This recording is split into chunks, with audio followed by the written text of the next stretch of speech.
NCP के अध्यक्ष शरद पवार ने विपक्षी एकता को लेकर बड़ी बात कही है।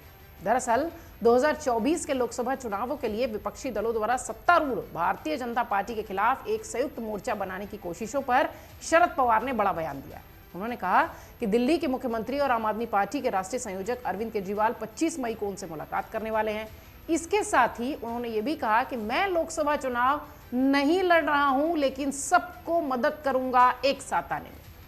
इसी दौरान एनसीपी प्रमुख ने यह भी कहा कि हाल ही में संपन्न हुए कर्नाटक विधानसभा चुनाव के नतीजे कांग्रेस नेता राहुल गांधी की पदयात्रा का बेहतरीन उदाहरण है, उसी का परिणाम है। राहुल गांधी के बारे में कोई कुछ भी कहे, मुझे यकीन है कि लोग राहुल गांधी की विचारधारा को मजबूत करेंगे। मेरी कोशिश विपक्ष को साथ लाने की, ऐसी ही कोशिश बिहार के सीएम नीतीश कुमार कर रहे हैं। उन्होंने यह भी कहा कि जब मैं अगला चुनाव नहीं लड़ रहा हूं तो पीएम उम्मीदवार बनने का सवाल ही नहीं उठता। मैं पीएम बनने की रेस में हूं ही नहीं। हमें ऐसा नेतृत्व चाहिए जो देश के विकास के लिए काम करे। एनसीपी प्रमुख शरद पवार ने सोमवार को कहा कि वो प्रधानमंत्री की दौड़ में हैं ही नहीं। इसके साथ ही उन्होंने ये भी कहा कि विपक्ष ऐसा नेतृत्व चाहता है जो देश की भलाई का काम कर सके। पुणे विश्वविद्यालय के कुलपति राम तकावले के निधन के सिलसिले में आयोजित शोक सभा में उन्होंने पत्रकारों से बातचीत की और उन्होंने कहा कि मैं विपक्ष को एकजुट करने का प्रयास कर रहा हूं। मैं प्रधानमंत्री बनने की होड़ में नहीं हूं, दौड़ में नहीं हूं, क्योंकि मैं अगला लोकसभा चुनाव नहीं लड़ूंगा। महाविकास अघाड़ी में शामिल कांग्रेस और शिवसेना के साथ सीटों के बंटवारे के बारे में उन्होंने कहा कि हाल ही में मेरे आवास पर एक बैठक हुई थी और महाविकास अघाड़ी के नेता इस पर फैसला करेंगे। उद्धव ठाकरे, सोनिया गांधी या कांग्रेस प्रमुख मल्लिकार्जुन खड़गे और मैं बैठक करके इस बारे में चर्चा करेंगे। लगातार पत्रकारों का सवाल हो रहा था और शरद पवार एक के बाद एक जवाब दे रहे थे। कर्नाटक के विधानसभा चुनाव में देश की सबसे पुरानी पार्टी कांग्रेस को मिली शानदार जीत के बाद विपक्षी एकता को एक बार फिर से पंख लग गए, इसमें कोई संदेह नहीं है। और आप देखिए कि कर्नाटक जीत के बाद विपक्ष के नेता कितने एक्टिव दिखाई पड़ रहे हैं। फिर चाहे अरविंद केजरीवाल हो, ममता बनर्जी हो, शरद पवार हो या फिर कांग्रेस के तमाम नेता हो, इंक्लूडिंग मल्लिकार्जुन खड़गे।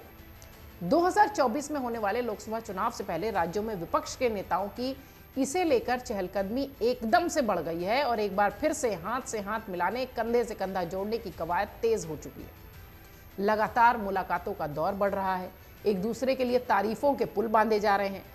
कुल मिलाकर लबो-लुआब अगर देखा जाए तो ये कह सकते हैं कि विपक्षी एकता को एक छाते के नीचे लाने की कोशिश की जा रही है। लेकिन अब देखना है कि इस छाते के तले कौन कौन आ रहा है और कौन नहीं। इन सब कवायदों के बीच शरद पवार का यह बयान बेहद अहम हो जाता है कि वो प्रधानमंत्री की रेस में नहीं है, क्योंकि वो अगला चुनाव नहीं लड़ रहे हैं।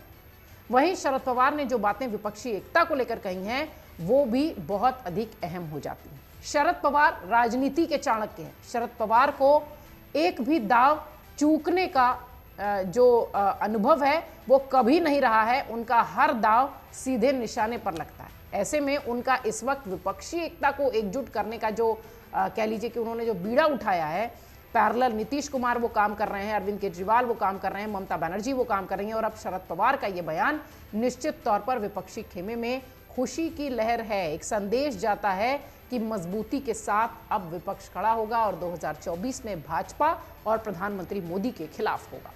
मन से उजाला कर चले, मन से उजाला कर चले, एक अमर उजाला कर